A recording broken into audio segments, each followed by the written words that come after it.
with our benefits. A pension, vacation days, job security. Being able to be heard. We feel valued, we feel respected. Lee Summit is a very progressive city. It's growing, it's thriving. We have this drive towards not just doing a job, but doing it with a spirit of excellence. I had the opportunity to continue to grow, regardless of 30 plus years doing this kind of work. It's more than just dollars and cents. We're here really to give back. Providing a service to better a community. To go out and serve people. To be a part of something bigger than yourself.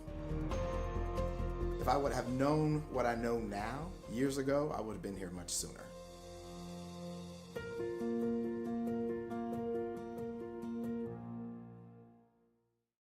Hello Lee Summit, I'm Jordan. Here's your flash briefing for the week of February 2nd. Take Time to Be Kind Week is February 9th through 14th and is 1 week devoted to random and purposeful acts of kindness throughout the Lee Summit community. Community members, students, and businesses are encouraged to participate, perhaps performing a good deed for a friend, neighbor, or stranger without expecting anything in return. The Human Relations Commission will host activities in the City Hall lobby throughout the week.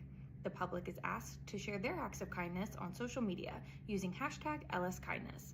Learn more at lskindness.net. City Council will meet for a regular session Tuesday night at 6 in Council Chambers in City Hall. Meetings are open to the public or watch live on the city's YouTube channel. If you can't watch, catch the recorded meeting on demand on the YouTube channel or by subscribing to the Council Debrief newsletter, which breaks down 3 to 4 key agenda items. Subscribe at cityofls.net. And there is still time to get your tickets to the Lee Summit Parks and Recreation February Father-Daughter Dances, but dates are filling up fast, so don't wait to register. Get your tickets at lsparks.net. Thanks for listening and have a great week.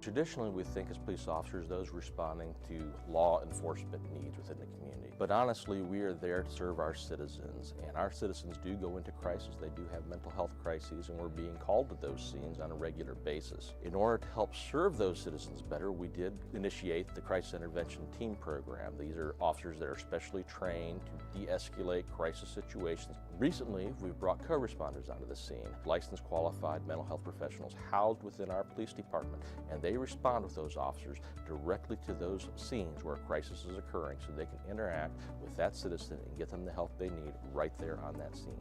The co-responders are either a bachelor or master level in a behavioral health related field. They wear plain clothes, they don't carry weapons or anything like that.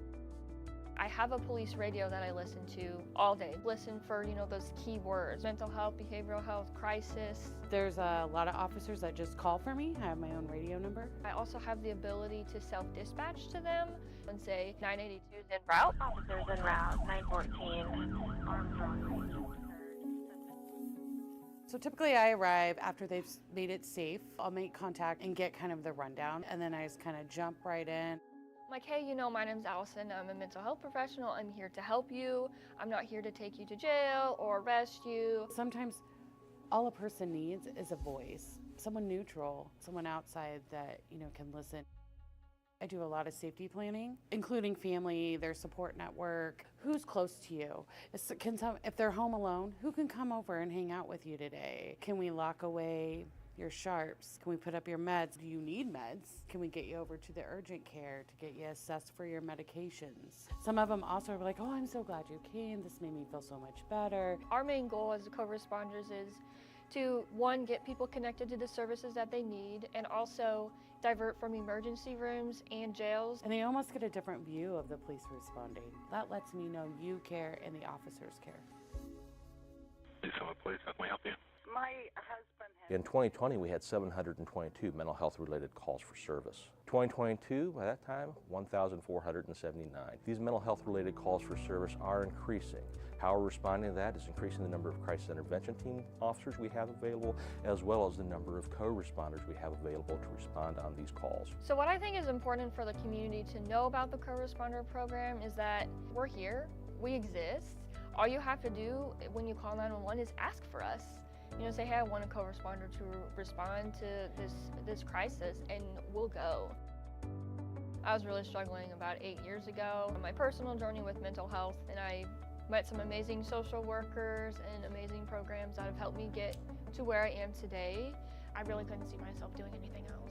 We want to help, and that's what we love to do.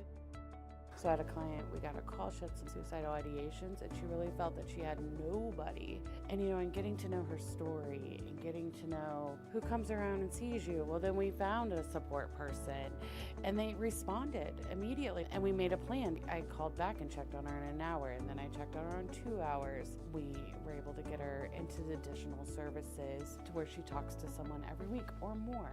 I just took a person that really just thought they had nobody and nobody would show up for them, and show them you do. And you'll be amazed who is in your corner if you just simply say, I need a little help.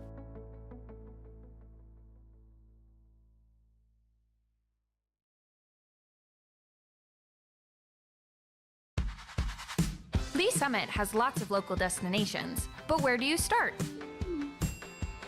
Green Street, a vibrant community space in the heart of downtown, is where Lee Summit comes together. Its 3 dynamic areas have something for everyone.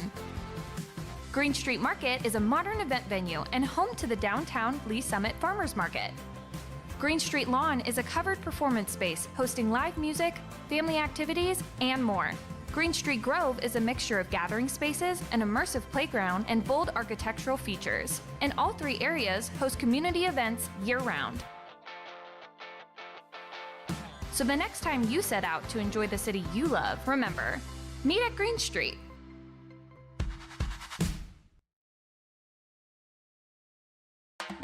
Keeping our city beautiful is a collaborative effort for all citizens. The City of Lee Summit supports these efforts with a set of guidelines or ordinances, and the city's neighborhood services team helps put those guidelines into practice.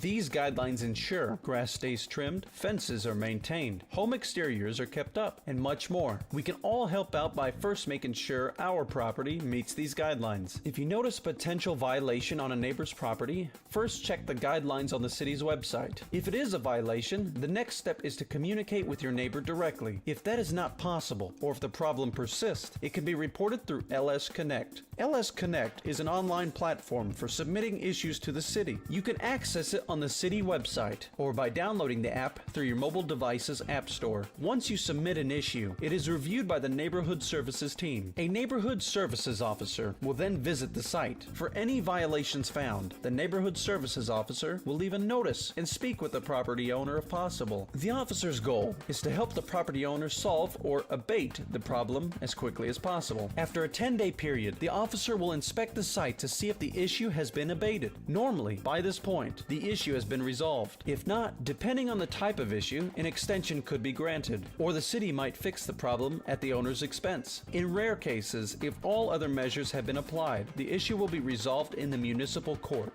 Neighborhood Services officers work hard to resolve problems quickly and positively. They are here to support the community as we work together to keep our city beautiful.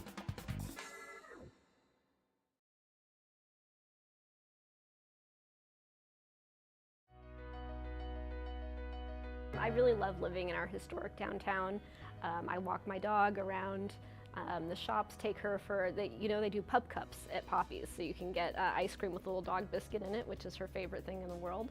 My neighbors, we have block parties together.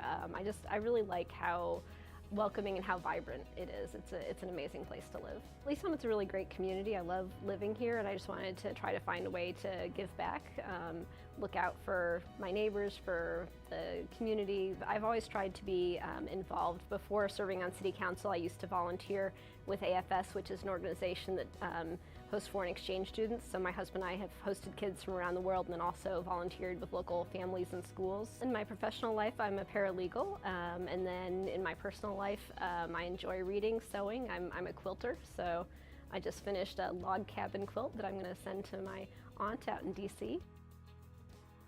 I can't claim any of our council accomplishments for myself. This is always a team effort. But I am really excited about the farmers market and event space that we have coming in. It's still in the design phases, but I think it's going to be a really beautiful space, and it's going to really continue keeping our downtown thriving. It's been in progress for a long time, but I think that people are going to really love it when it's done. I think one of my top priorities is going to be attainable housing. That, for example, I've been trying to find a place for my mom in Lee Summit. It's really challenging finding something that really works for a retiree who doesn't have a huge budget. Just trying to make it more attainable for people no matter where they're at in their lives to be a part of our community. Community is what we make it. Everybody should get involved in whatever way they can, whether that's just voting or whether it's joining a board or a commission or even running for office. What do they say? The world is run by those who show up. So get involved however you can and make a difference in the community.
Calling to order this meeting of the Finance and Budget Committee for Monday, February 2nd, 2026, Groundhog Day.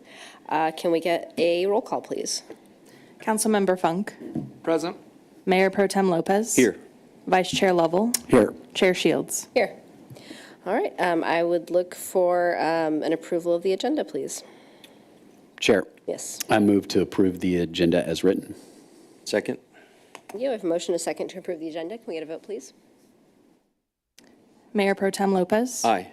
Councilmember Funk. Aye. Chair Shields. Aye. Vice Chair Lovell. Aye. All right. That takes us in to public comments. Do we have any members of the public wishing to comment or anyone submitting comments in advance? No public comments. Always shocked. All right. That takes us to our first item of business, 5A, 2026-7410, approval of the January 7th, 2026 Finance and Budget Committee action letter. Do I have a motion? Chair, Yes. I move to approve the January 7th, 2026 Finance and Budget Committee action letter. Second. Thank you. We have a motion, a second to approve the January 7th action letter. Can we get a vote, please? Vice Chair Lovell. Aye. Mayor Pro Tem Lopez. Aye. I didn't think about that. Councilmember Funk. Aye. Chair Shields. Aye. Threw me off. I'm like, wait, what am I doing? Okay. All right. Next on our agenda is item 5B, bill number 26-023, an ordinance approving the award of RFP number 2026-029 for the provision of health insurance and employee benefit brokerage consulting services to Alliant Insurance Services, Inc., and authorizing the city manager to enter into a one-year agreement with the option of 4 successive one-year renewals with Alliant Insurance Services, Inc. for the provision of said services. Ms. Vargo presenting? Thank you, Chair Shields. Jennifer Vargo, Human Resources Director. As you know, the last couple of years have been very challenging for the city in regards to employee health care due to cost pressures, utilization, and just the overall complexity in the market, especially here locally.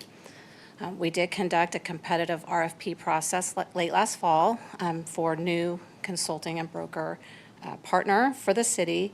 And when we did so, we really took into consideration these challenges. And in the packet that you have, you'll see that we had an interview panel, and we had 8 formal responses to our RFP. And when we reviewed those, and we reviewed and scored as a panel individually, we were looking for a partner not only that can provide all of the services and the scope of services. There's a ton of services that consulting and broker will provide to the city, but we also wanted a partner that could demonstrate public sector experience. So that was important to us so that they could understand organization like ours with CBAs and just some of the challenges that we face. Somebody with a local presence and who had specific knowledge in the local healthcare market.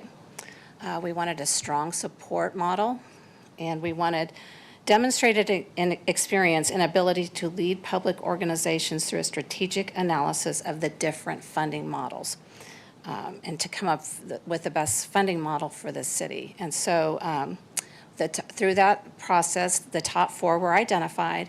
We had those 4 come in and present in person, some bringing like their whole support team, and so we got to meet the teams. And we walked through each one of those concerns, not just, again, the services that they can provide, but what is their experience with public sector? How familiar are they with the local challenges in the market here locally? How have you led organizations like ours through the strategic analysis of funding models? And so then we scored those as a panel, and we're very pleased that Alliant Insurance Services rose to the top, and we're here to ask for the approval of that. We have Rick Colley, who is the Senior Vice President with Alliant here. I'd like to introduce himself and just say a few quick words, and then both of us would be available for questions if you have them. Thank you, Jennifer. Chair Shields. This is a wonderful opportunity, and we're really excited to earn your trust and vote today. I've been in the business for 30 years. I'm a Lee Summit resident. Very grateful to learn the process that you have undertaken and the seriousness on it as a taxpayer and as a concerned citizen here in Lee Summit. I have been in a couple different spots, but I set out a couple years ago to build a group of professionals that is passionate about taking care of our clients. And one of the big issues right now, this is the second largest period of inflation in the 30 years I've been doing this. Affordability for you as the host entity, affordability for the people that are on your team is where we spend a lot of our focus right now. So I appreciate what Jennifer mentioned about looking at funding mechanisms. Our job is to get you with a plan and a path and a multi-year basis that you feel like you have as much control and confidence about the process, that you are wisely spending your own money, and that your employees are spending their money as wisely as possible. So we will have a real cost conscious effort for both of those major constituents. The analysis about self-funding or alternative funding mechanisms on your medical and pharmacy plan is one of the things that really became clear through the RFP process. Our team has tremendous experience in helping clients make that decision and support that transition if you decide to do that. We are completely unbiased about your funding mechanism, about your carrier partners, about your vendor partners. So we're agnostic in that regard. We will just support a good decision process. We will work like crazy to ask the right questions of your stewards of the plan, and we will work together to put together a multi-year plan, and then we feel like it's our job to help you execute that. So again, thank you for this opportunity. I'll pause, and I'd be happy to answer any questions that you might have. Thank you. I believe Councilmember Lovell may have, or Vice Chair Lovell may have some questions. I know you had submitted some by email ahead, I believe. I apologize, I didn't have a chance to read through. Yeah. So do you want to kick us off? Sure. Thank you. Thank you for being here. I guess I would probably start out with staff, a couple questions for staff, and then maybe come back to you. Sure thing. So I'm just thinking back to the city council meeting. Gosh, I'm trying to even remember when that was, where I think we had emergency ordinance. Late last summer, yes. Late last summer. So obviously, we talked about a lot of different things at that time, and it was a significant increase. I think it was like $2 million, and we're kind of up against the gun to get it approved. Did that set up this process to want to go out and see what was out in the marketplace, or were we due for a new RFP because our agreement had expired with the other group, or what? Yes. Both. Both. So we have had the same broker ever since we've had a broker, which I think was 2017 was the first time I think the city. And so through that process, we learned a lot, right? And so we could have renewed for another year, but it was also, we also had the opportunity to go out to market. So we took that opportunity to go out to market to find the best, you know. So when you say go out to market, we took the opportunity to go out to brokers, bid, I'm sorry, broker yes. selection, right? Yes. But we're on the current plan, right? No immediate changes to the current plan, and those would run till the end. Now, will you, and now I spend time in the insurance business, so I know a lot of the vernacular here, but like, will you become agent of record immediately? Is that kind of how this is set up, where they'll take it over? Yes, they'll become broker Under the of current record. plan? Correct. Okay. Yep. And they'll have access to all of the data, everything that they'll need to. We already have, you know, all that set if we get the approval. So absolutely. So when we kind of had that process, you guys made this decision to go out. What is the city's process in procuring? Would this be an RFP or an RFQ? Like, was this a RFP on the agenda? Okay. Correct. So how do we solicit presentations or people reaching out to submit an RFP, I guess? Because I saw 4 on the list, and I think you said there were more. You narrowed it down to 4. Yes, there was a couple hundred, I think, that like actually touched it, or like maybe between 150. It's in the packet on how many people like actually touched it and looked at it, but we only had 8 formal responses. It goes out through public purchase. Okay. Yeah. And, you know, if people see it and they want to invite people to look at it, so it's open to anyone. Pull up the packet. Yeah. But again, I did not see the 8 other firms that responded, or. I think the number is in there. I've got just a spreadsheet here of the questionnaire. I think in the cover of the packet, I laid out like how many people actually looked at it, how many formal responses, and it was 8 formal responses. And then we scored those formal responses, and then we invited 4 in for actual face-to-face interviews. Okay. Yeah. You mentioned that there were 8 people on the committee. I'm assuming that's internal city hall. Are those all city staffers, or? I thought that's what I wrote. Oh. What was the committee that reviewed the? City manager, finance, budget, and HR. Okay. The scoring here, so it says, so I'm assuming, were these in-person interviews, like actual proposals? Like, I'm assuming there was, you know, in-person. Presentations, and yes. And the proposals themselves were, in some cases, hundreds of pages. So well, I mean, I think, yeah. and listen, I've been through this process too. It's very, like, there's some people's approach is, they're going to just throw a bunch of product and confuse you. There's other people's approach is like, hey, like, we can't really come in here and give you a quote or tell you anything until we have the data. So then we want to really lean on the expertise and knowledge of all the different tools and mechanisms and benefits. I'm P&C, so that's way easier than the benefit side. I appreciate your yeah, go ahead. Absolutely. Yeah. So we did not bring proposals, right, Right, alternatively to what you were doing. It was responding to the RFP, asking about services and capabilities and experience in helping you. We did not go to the marketplace on your behalf. We did not try to earn your business that way. Which I think is the appropriate path forward there, because anybody that would try to push some sort of product or funding mechanism would be silly without having access to everything. How much information were you guys given access to, like, as far as I mean, trying to use some of the utilization or like, I mean, you didn't really get a good peek behind the curtain, so to speak, like of what's going on internally with our benefits program. That's correct. Between the RFP and what's publicly available, like your benefit guides, right? We had a little bit of information about your program, and the RFP did a really good job of listing what was important. And that was, amongst things we didn't talk about today, benchmarking, how do you relate to your peer entities and the people that you're competing with to attract and retain people.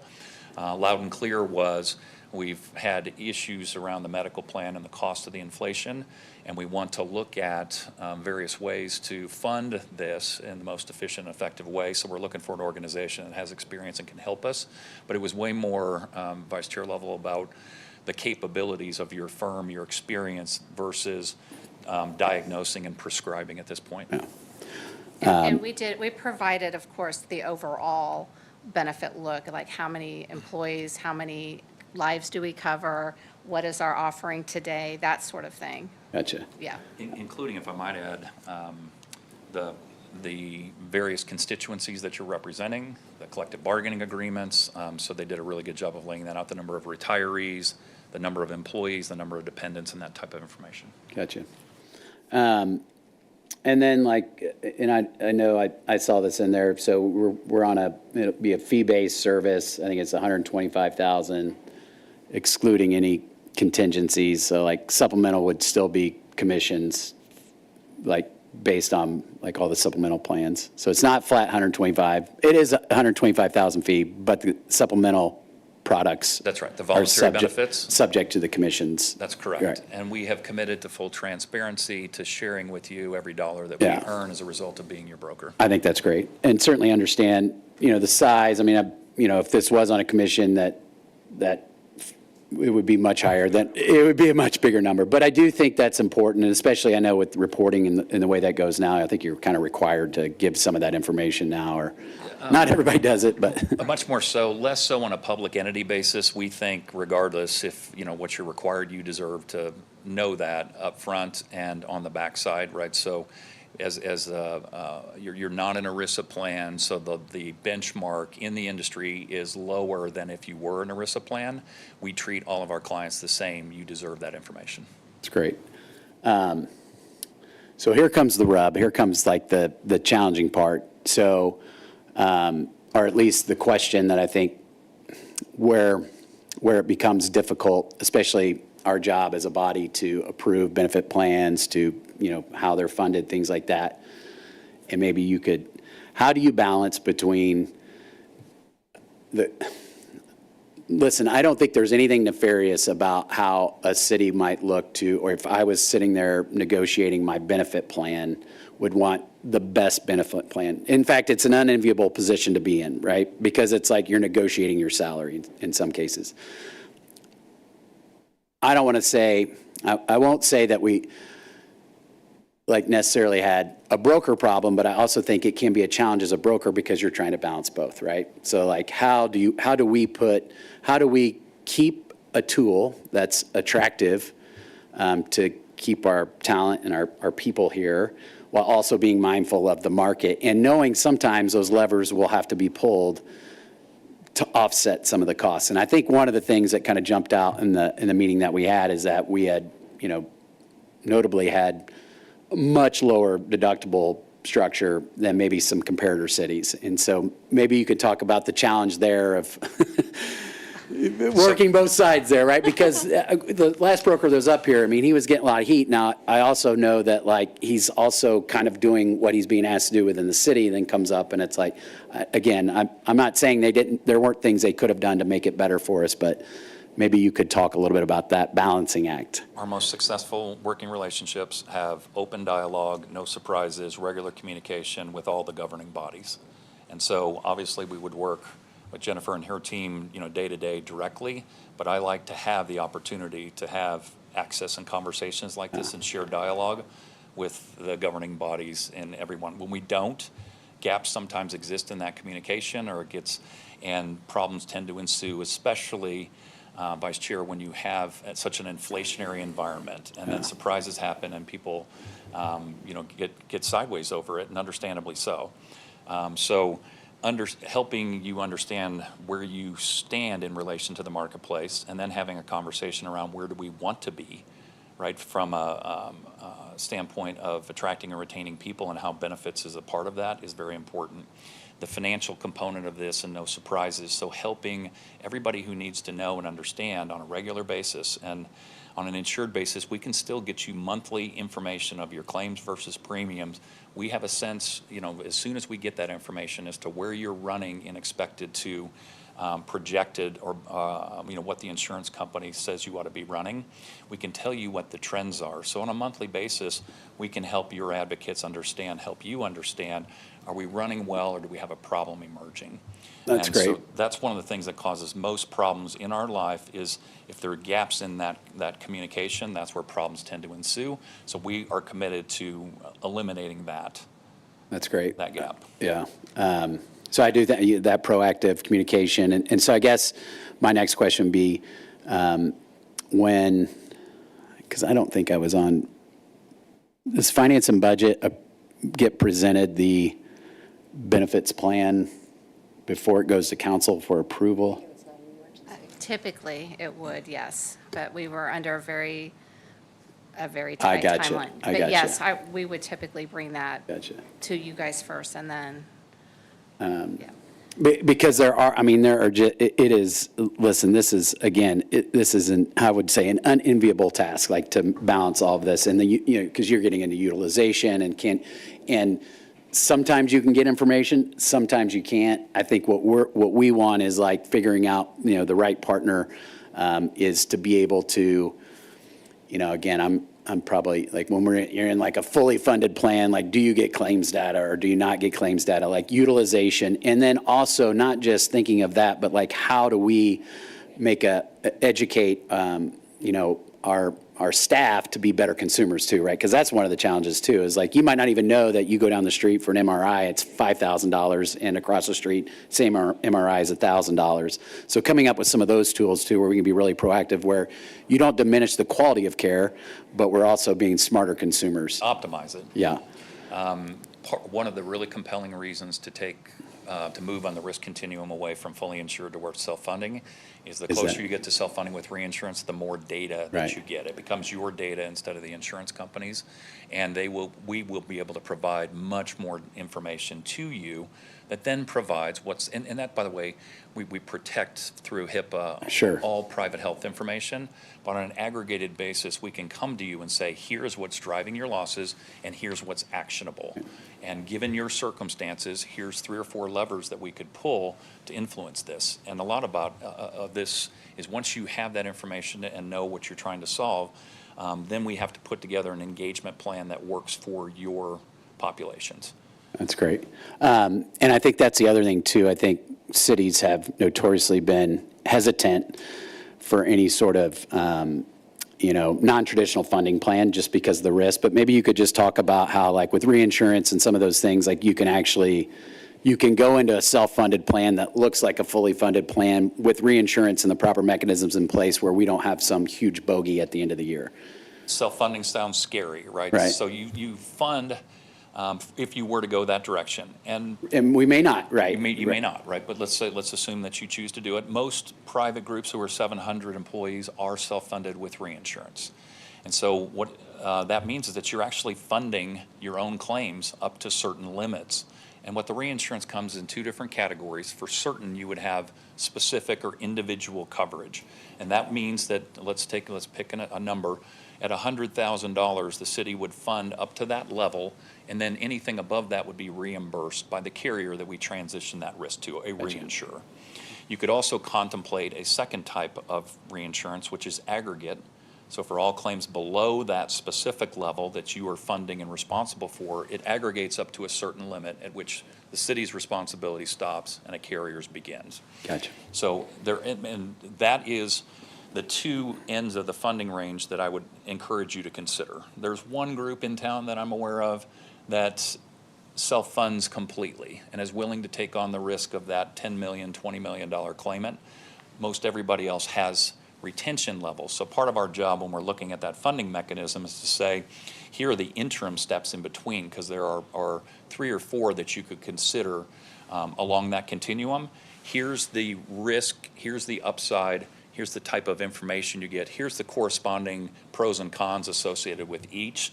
So one of our conversations as we're planning, both with HR and with finance, that I want to have early in our working relationship, assume we're selected, is to sit down and look at that continuum together and start having you internally vet what this looks like and guide us as to which ones you would really want to consider as we look at the 1/1/27 renewal period. Well, I think that was the key right there. And I think something that would be important in this process is that as you have those different options, that comes before us. Instead of like, we've decided on this one, that we get to see those, we can weigh that risk and reward.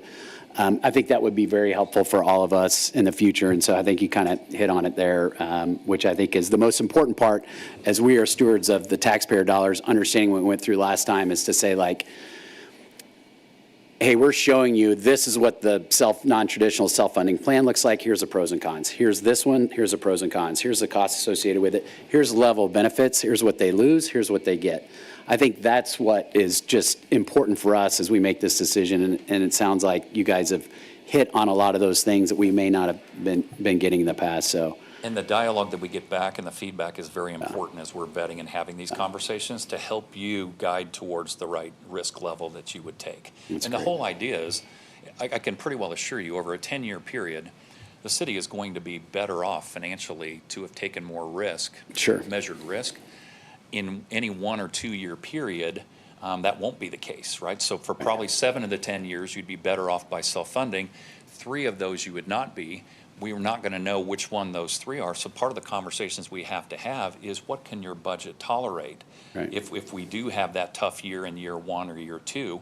So these are the kind of Well, conversations. the key is just to have great first couple of years, right? You can guarantee us that we won't have the first 2 years won't be bad. I'm just kidding. I'm kidding. No, but that is that's the challenge. But I think we can collectively measure that risk together, right? And like, you could hit this, but we show over time, if we do this versus this, or this, maybe more stabilization. So I think that, to me, was really what I kind of wanted to glean out of this and having this conversation. And Mr. Colley, I would just say that your reputation is incredible. You've been, as you mentioned, you've been doing this for a long time. I won't mention the former group that you used to work with years ago, but no, you've got a great reputation. I do appreciate that, not that it matters, but you are a Lee's Summit resident, and I know that you will be a good steward of our city employees, our most precious people here and their benefit package, while also being great stewards of our dollars and things like that. So that's really all I had. I just wanted to address a few of those things, and it sounds like we're in a good spot here, maybe to have the right partner moving forward, and I would be in support of this. Thank you. Thank you. Great questions, Vice Chair. So,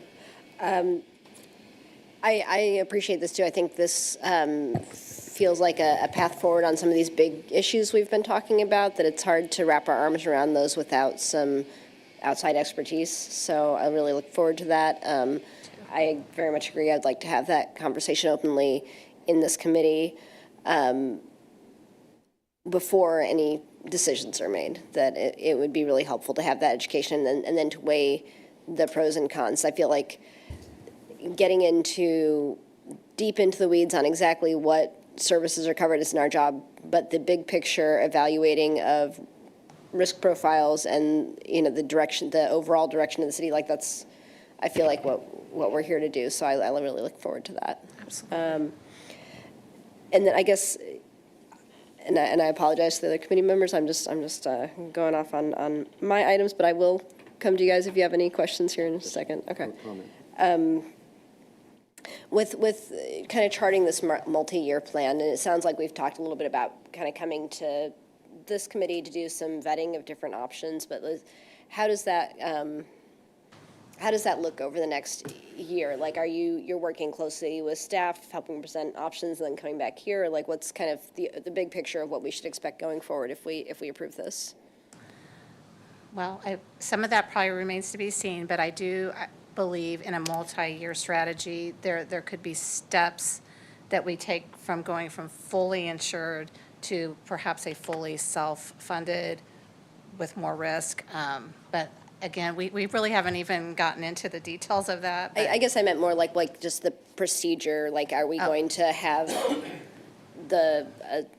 have this committee have multiple meetings that are kind of dedicated to different presentations about the different possibilities, or would it be We certainly could. a special session of the full council? I just don't know what you guys have in mind, or what I just am wanting to know what to expect over the next year. We haven't really talked about it, but I would be open to whatever you. Okay. Do I get a vote? Yeah. Oh, I know you're going to want to be up here. Yeah. Yeah. Yeah. I'm hearing from my colleagues on the dais, at the very least, we need to have the discussion in committee, whether that is finance and budget or whether it is a work session of the full council. I don't know what makes most sense. I think we can kind of discuss that offline a little bit more, but we do want to be involved in these discussions and make sure that the council and the committee are educated on the different options and what it looks like going forward. So, Chair Shields, if we could have the opportunity to go out in the marketplace, gather information, meet with your internal team, get our ducks in a row, ask our questions internally, and then come back to you to say, here's our learnings, here's a draft multi-year strategic plan. I think that'd be a really good starting point. Part of those conversations that we will ask is who should be involved in what period, right? Who do we get involved? What's the timing of that, the budget timing? So our kickoff meeting will have a series of those questions, many of which I anticipate Jennifer and her team will be able to answer, and some of which they'll probably come back to you for some guidance. Thank you. okay. I think I'd like to hear from the rest of the committee on their thoughts, and then maybe we'll loop back around again. So. Yeah, no, just quickly, more comments more than anything. I can't get into the weeds like Councilmember Lovell has. That's his industry. I don't know that level of insurance stuff. But I personally do appreciate, Jennifer, you and staff and your team for listening to us last September, because we didn't have this conversation in this committee. It went straight to council in that emergency ordinance. And I think, that caused just a little bit of uneasiness and concern. And I think Councilmember Love already addressed some of those questions that we asked then. And thank you for listening. And I think that's how we work together, right? Because we have to be good stewards of taxpayers' resources. And you guys took that and listened to us, and you went through this process. And it sounds like you went through a very elaborate process to ultimately recommend today's firm. Yes. And Mr. Colley, thank you for being here as well. Thank you for just trying to understand and engage. As a resident here, I think it's helpful to understand that this community is growing, but we have to protect whatever resources we have. And you're right, inflation and the economy, those are things we cannot control. But the resources that come in here, taxpayers' dollars, we have to get the best stewards possible. And so we look forward to the partnership going forward with you and your firm and your team. And staff, just thank you guys again for listening and rolling your sleeves up and going to work for us. So, but I think to answer your question, I think it would be helpful. I'm not sure if we can do a session with full council, but perhaps in this committees where we need to have this dialogue on a regular basis, and communication is key going forward, for sure. Transparency. Yes. So, thank you. Thank you, Chair. I'm not going to repeat everything Mayor Pro Tem said or Vice Chair Lovell. Councilmember Shields, our chair, she answered my question. I think it's just important. As we go along, we're kept up to speed, and there's no surprises, and maybe some good discussions on exactly how you're building it out. And I appreciate you taking on this task and understanding our view of the taxpayer dollars, and look forward to future discussions. Thank you for coming. I guess the only thing that I'd add at the end is just kind of as I'm thinking through how we'll actually work through this process is I think it would be good to do some high-level education for us before we get deep into a strategic plan. That there are some things like that you even dug into just a little bit today about kind of some of the big pros and cons of why you might go self-insured versus a traditional plan. What are some of the intermediate possibilities? Because that doesn't really depend on your market research. This is just facts, right? Here's the general lay of the land, what companies do and why. And then I just feel like if we get to the point where we're deep into a strategic plan that's already half formed, that it kind of comes back to the same thing that we've been saying, like it's sort of too late to start to really weigh in on the direction. So I think it would be nice to have some of those higher level discussions before we have all that information. I see it as sort of a 3 levels, like start big picture, then come back and dig into a multi-year strategic plan, and then talk real specifics about like what does year 1 actually look like. So kind of give us kind of a high level scaffolding to understand the issue, and then here are some proposed solutions, and then get more into details. Does that kind of make sense, and does that make sense to the committee? Yeah, I think that's a perfect approach. Is first you dive in and see what we've got, high-level overview of the data that you found, right? Ideas, thoughts, and then the next would be like here, and you might even come out with some suggestions of things you'd look at. Then the next phase would be, here are some potential solutions, right? And things we could go after, direction from us to that final, and maybe that's 3 times a year, right? And for those of us who aren't insurance professionals, just to explain what health insurance is and how it works. I was thinking, some education on what the different funding Yeah, models are, exactly. what they mean, pros what and you cons. see as the challenges and opportunities for the city, and also just generally kind of what options in the world exist. Yeah, that'd be great. All the different funding mechanisms and things like that. Exactly. One thing that we didn't mention is I appreciate you having this process now, because people think it's a January 1, and on the property casualty side, they literally are pinning things down very last minute, and it drives me nuts. Not to all of think us. about it. Not all of I'm us. sure Vice Chair does it differently. In our world, we have the open enrollment period that we need to be working back from. So that tends to take place in the latter part of October, first part of November, when we're going to stand up in front of your team members and tell them, here's what the deal is for next year, and here's what we're asking you to do, and decisions to make. So our diligence needs to be well-baked a couple months before then, so that we can have a communication education process in place. So there's plenty of time to do this, but neither will we be dithering around, because getting going to have that series of conversations. We will move quickly in order to get you that information, and we are here and available to meet with you and have those conversations. So I appreciate the guidance. This has the makings of a really good working relationship with the mutual commitment to share information. Thank you so much, and thank you again. And I guess so. And that's how we would measure, and I think it would be great feedback for you too. That's how we'll measure this relationship with you. That's how we'll measure how things are going with staff, is like, hey, we're going to have these critical touch points every year. And that will, including kind of an insurance 101 or something like that too. But I think that'd be great. And I think that, as you said, the communication is so important, and there are going to be issues. There are going to be problems. We are going to get bad news. It's just, when's the best time to get bad news, right? As early as possible, and then work through it. But if we see it laid out versus just the bad news presented to us, and we kind of all knew it was coming and what things could drive that, then we feel more comfortable, because it is, I always say insurance is purposely confusing. It's like, well, gosh, we don't even know. And then there's distrust, and there's worry, fear that we're not doing the right thing. And then you start looking at things that are crazy. So I think if we do those things, we'll all feel better about what we're putting together, and staff will feel good, and you'll feel good, and we'll feel good too. Yeah, and as we do that, insurance 101, like you say, that's, to me, we're going to be looking at a series of trade-offs, right? You're always trading off between, do you want lower premiums or higher deductibles? How do you, and so we just need to understand what are those things that we will be weighing, and then that will help us as we work through the trade-offs that we're going to have to make. So I think we're all on the same page. Any further comments or questions? Councilmember Lovell coming back. Sit in on Oh, gosh, I'm going to miss all these, but I will be watching. You'll see me at public comments if we're not hitting these. I expect to hear for public comments. Careful what you wish for. There's a first time for everything. There could be somebody here every meeting.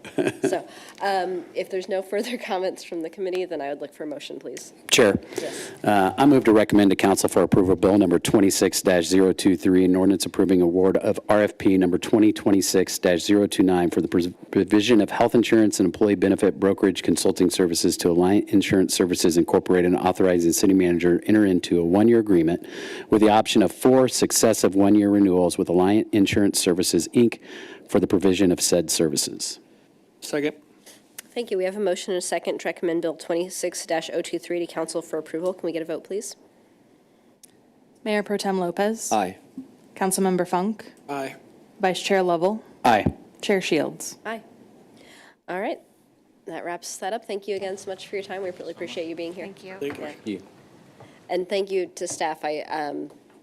It's very clear that you've taken really seriously the conversations that have been had, I'm sure, on your own teams and among council, and we appreciate this being brought forward. Do we have any roundtable from the committee? No? Any roundtable from staff?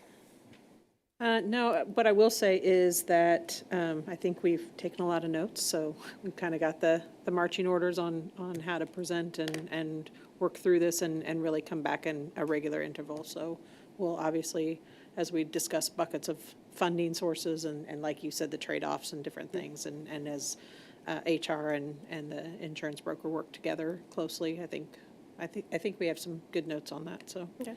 It looked like we might have had a roundtable from the back as well. Yep. Madam Chair, appreciated your patience with me last week when I called you. I got a pleasant surprise on Thursday morning when I think I have agreement finally with T-Mobile for their lease for their antennas on the water tower on Woods Chapel Road. Because it came so late, I couldn't get it before you all, so the chair allowed me to go ahead and put it on the agenda for first reading for the next council meeting. But I want to at least tell the rest of you what we had discussed with them and basically where we are. The seminal issues on these leases are access. I'm happy to have T-Mobile have access, but this is Jeff Thorne's water tower. It's his responsibility. He was helpful, and we drafted language that said they have to tell us when they're coming, and they have to tell us what they're doing. If there's an emergency, we're open. We're a 24/7 day business, so they can always get a hold of us. Second issue is assignment. We're not going to allow them to just willy-nilly assign this to anyone. They may assign it to a subsidiary if they're moving assets around for a tax purpose, but that's something we won't unreasonably withhold. Third issue is changing the equipment. They don't get to make changes in the equipment without us knowing about it and saying so. I simply wanted to mention that this is coming, so when you guys see it on the agenda for next week, that's why. I have two more out there with T-Mobile that I hope to make this the pattern lease. Those two will come through you all in finance and budget if I can get T-Mobile to move in a more reasonable manner. They are almost as slow and stubborn as I am. Thank you. Appreciate the update. Did you have? Brianna Berichter, Director of Finance. I think we have discussed here a few times about Jackson County and providing updates. So just to share, we did meet with Scott Lakin and Rebecca Ryan with Jackson County Collections. We had a meeting with them to discuss next steps. I think if I could summarize that, it would be that there is just going to be more time before you will see collections here at the city. Previously, we've had a collections and an assessment agreement jointly together. They're not looking to do that right now. And then I think next steps, they are going out to bid soon for a new payment platform. So I think timing-wise, I think we will have to see. We are strategizing maybe some alternative solutions to have an option for payments here. But I just want you to know there is discussion, dialogue going on. What those next steps are still to be determined. We also had Mark hosted a meeting with Jackson County on the property tax credits. They have sent 2 unofficial spreadsheets to the city recently with some numbers. We're trying to get them to actually send the formal updated assessed values so we can really get those into hard numbers for you guys to have those discussions. So I think you will be seeing some estimated numbers about those in an email. And then we're just really waiting on the county to formalize that information instead of just sending out the pivot table information. I think it would be nice to have the details behind it. So more to come on that as well. Thank you for those updates. If we don't have anything further, then we will adjourn this meeting at 4:43 p.m. Thank you all so much.